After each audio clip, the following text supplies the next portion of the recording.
محی الدین ہے, دین کو زندہ کرنے والے ہیں. اس امت میں اولیاء کی کائنات میں ان سے پہلے کوئی محی الدین نہیں, ان کے بعد کوئی محی الدین نہیں. اللہ اکبر, سرکار غوث پاک. لیکن یہاں ساتھ ہی ساتھ آپ کو بھی کہہ دوں, اے میری قوم کے جوانوں, حالات کا مقابلہ ہمیں کرنا ہے, حالات سے ہمیں نپٹنا ہے, حالات کے چیلنجز کا جواب ہمیں دینا ہے. خدا کی عزت کی قسم, آپ کو لا یعنی باتوں میں الجھنے کی ضرورت نہیں ہے. آپ کو توجہ اپنے ہدف کی طرف, اپنے مشن کی طرف, اپنی ضرورت کی طرف دینا ہے. اشارے دے کر کے میں غوث پاک کی تعلیمات کی طرف آنا چاہ رہا ہوں. میرے آقا علیہ السلام کے دیوانوں, اچھی طرح یاد رکھو, موبائل سے بچو, گیم سے بچو, فیس بک کا غلط استعمال کرنے سے بچو, ٹویٹر کا غلط استعمال کرنے سے بچو, یوٹیوب کا غلط استعمال کرنے سے بچو, ٹی وی کا غلط استعمال کرنے سے بچو. اللہ اکبر, ترقی کرو, مالدار ہو جاؤ. اللہ اللہ, وہ دور جس دور میں رسول اللہ کی شان اور عظمت پر شکوک و شبہات پیدا کیے جا رہے تھے, لوگوں کو دین سے دور کیا جا رہا تھا, لوگوں کو غافل بنایا جا رہا تھا, لوگوں کو قائل بنایا جا رہا تھا, اس وقت سرکار غوث پاک نے پہلے اپنے آپ کی ذات کا مجاہدہ کیا. اور کیسی ریاستیں کی, ایسی ریاضتیں کی, پہلے علم حاصل کیا, ریاضتیں کی. ایک دن سرکار غوث پاک دوپہر کا کھانا کھا کر لیٹے ہوئے تھے کہ کیا دیکھا کہ سرکار ابد قرار مصطفیٰ جان رحمت صلی اللہ علیہ وآلہ وسلم تشریف لائے, اور ساتھ میں مولائے کائنات بھی ہے. آقا فرماتے, شہزادے عبد القادر, تم کیوں واز نہیں کرتے, تم کیوں خطاب نہیں کرتے, تم کیوں تقریر نہیں کرتے؟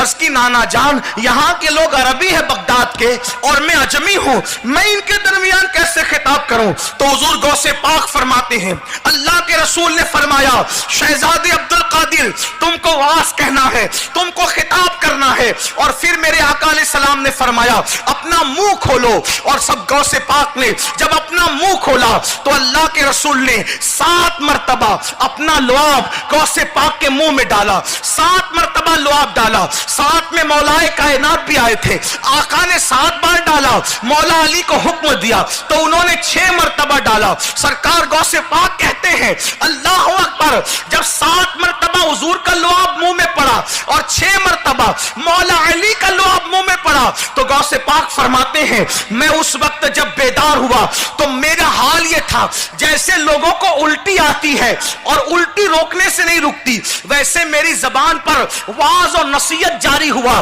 کہ اگر میں روکوں تو نہ رک سکے, میں کنٹرول کروں تو نہ ہو سکے. پھر میں نے واز کی محفل سجائی. ابتدا میں تو چند لوگ تھے. اچھا, جب یہ میرے ساتھ واقعہ پیش آیا, ابھی میں اس واقعے کو دیکھ ہی رہا تھا, اس سے فارغ ہوا تھا کہ لوگ آنے لگے اور بیٹھنے لگے, یعنی کہ غوث پاک کو بلانا نہیں پڑا.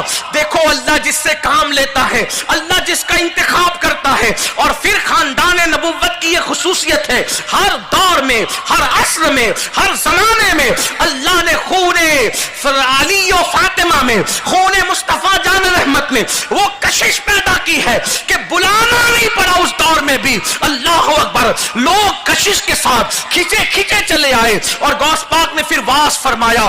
فرماتے, خود ہی فرماتے ہیں, ابتدا میں واز ہوا, پھر اس کے بعد اتنا مجمع آنے لگا کہ مسجد چھوٹی پڑنے لگی. پھر آپ کا منبر اٹھا کر کے عیدگاہ میدان میں لے جانا پڑا. وہاں حال یہ تھا کہ 70 ہزار کا مجمع ہوتا, 400 لوگ کاغذ اور قلم لے کر آپ کا خطاب لکھتے. حتیٰ کہ کتابوں میں یہاں تک آیا ہے, آپ کی واز کی محفل میں جنات بھی شریک ہوتے, آپ کی واز کی محفل میں رجال الغیب بھی شریک ہوتے, آپ کی واز کی محفل میں اولیاء بھی شریک ہوتے. بلکہ ایک روایت تو یہاں تک ہے, ایک مرتبہ واز کرتے کرتے کہا, او اسرائیلی ذرا نیچے آئیے اور ایک محمدی کا بیان سنتے جائیے. تو لوگوں نے کہا, حضور آپ نے کس کو کہا؟ کہا خضر علیہ السلام اڑتے ہوئے جا رہے تھے, تو میں نے کہا اسرائیلی آپ نیچے آئیے اور محمدی کا خطاب سنتے جائیے. اللہ اکبر, سرکار غوث پاک کے خطاب کا عالم یہ تھا, تاثیر یہ تھی. حضور غوث پاک جب بیان کرتے تو اللہ اکبر, لوگ بے ہوش ہو جاتے تھے. لوگوں کا حال یہ تھا, کپڑے پھاڑ لیتے تھے. لوگوں کا حال یہ تھا, بعض لوگوں کی روحیں خدا کے خوف اور خشیت کی وجہ سے پرواز کر جاتی تھی. حضرت سیدنا عبد الرزاق جو سرکار غوث پاک کے شہزادے ہیں, فرماتے کبھی کبھی 3 وجہ سے۔ اب آئیے حضور غوث پاک کے چند خطابات اور ان کے کچھ تعلیمات میں پڑھتا ہوں، کیسی مؤثر گفتگو تھی۔ ایک بات یہ بھی بتاؤں، جب غوث پاک نے خطاب شروع کیا تو بغداد میں سب کی محفلیں ٹھنڈی پڑ گئی، سب کی محفلیں سنی پڑ گئی، سب کی محفلیں خالی ہو گئی۔ کیوں؟ اس نے پاک بول رہے تھے۔ اللہ اکبر، میرے آقا علیہ الصلوۃ و تسلیم کے دیوانوں، آج یہ غوث پاک کا خطاب کیسا ہوتا تھا؟ چند خطابات میں چیدہ چیدہ پڑھ کے سناتا ہوں، اہل علم کی خصوصی توجہ۔ اللہ اکبر، غوث پاک خطاب کیسے کرتے تھے، کیا انداز تھا، کیا پر اثر انداز تھا۔ سرکار غوث پاک فرماتے ہیں، آپ کا خطاب ہے، فرماتے ہیں اولیاء اللہ جو ہوتے ہیں، جو اللہ کے دوست ہوتے ہیں، ان کے دل پاک و صاف ہوتے ہیں، اللہ کے ولیوں کے دل پاک و صاف ہوتے ہیں۔ مطلب کیا؟ اگر تم تسبیح ہاتھ میں لے کر پوری زندگی مالا جپتے رہو اور کسی کے لیے دل میں بغض رکھو، کسی کے لیے دل میں کینہ رکھو، تہجد پڑھتے رہو، روزانہ ایک قرآن ختم کرتے رہو، مالائیں جپتے رہو، کچھ بھی کرو، جنگل میں رہو، پہاڑوں میں رہو، بیابان میں رہو، لیکن دلوں میں جب تک بغض ہے، دلوں میں جب تک حسد ہے، دلوں میں جب تک کینے ہیں، دلوں میں جب تک تکبر ہے، اس وقت تک تمہاری کوئی عبادت قبول نہیں ہو سکتی۔ یہاں تک حدیث سے پاک میں آتا ہے کہ جس کے دل میں ذرہ برابر بھی گھمنڈ ہوتا ہے، اللہ اس کی عبادت کو قبول نہیں کرتا۔ آج لوگ کہتے ہیں مولانا ہم برسوں سے نماز پڑھ رہے ہیں لیکن نماز کا کوئی اثر نہیں۔ ارے تو نے اپنے دل میں اپنے سگے بھائی کے لیے بغض رکھا ہے، کینہ رکھا ہے، حسد رکھا ہے، تیرے اکڑپن کا عالم یہ ہے، تیرے گھمنڈ اور غرور کا عالم یہ ہے۔ تو اپنے دولت کے نشے میں اتنا چور ہے، تو اپنے حسن کے نشے میں اتنا چور ہے، تو اپنی طاقت کے نشے میں اتنا چور ہے کہ اپنے آپ کے سوا تو کسی کو کچھ سمجھتا ہی نہیں۔ غوث پاک فرماتے ہیں جب تک دلوں کی صفائی نہیں ہو جاتی اس وقت تک تم اللہ والے نہیں بن سکتے، اللہ کے دوست نہیں بن سکتے۔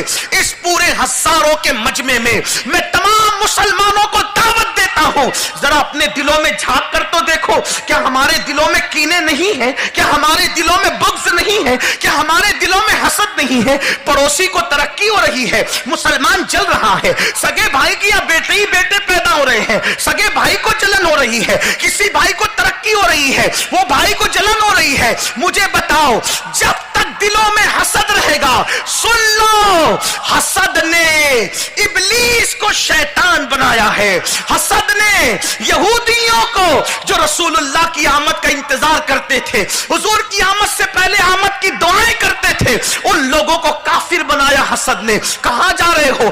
دلوں سے حسد کو نکالو۔ غوث پاک کی تعلیم ہے، دیکھو اس دور میں غوث پاک نے سب سے پہلی بات دلوں کی صفائی کی۔ آج ہم سب باتیں کر رہے ہیں، کیا دلوں کی صفائی کی بات کر رہے ہیں؟ آپ جب تک دل صاف نہ کرو گے، لوگ کہتے ہیں مولانا میں تہجد پڑھتا ہوں، اتنی تسبیح کلمے کی پڑھتا ہوں، اتنی تسبیح درود کی پڑھتا ہوں، جمعرات اور پیر کا روزہ رکھتا ہوں۔ میرے بھائی، اگر بالفرض نفلی عبادت تو کچھ بھی نہ کرے، اگر صرف اپنا دل صاف کر لے، دیکھ پھر اللہ کا کرم کیسے ہوتا ہے۔ میرے آقا علیہ السلام کی حدیث ہے، ابدال کا جو مقام ہوتا ہے، ابدالیت کا مقام، وہ زیادہ نفل عبادتوں سے نہیں ملتا بلکہ دل کی صفائی کی وجہ سے ملتا ہے۔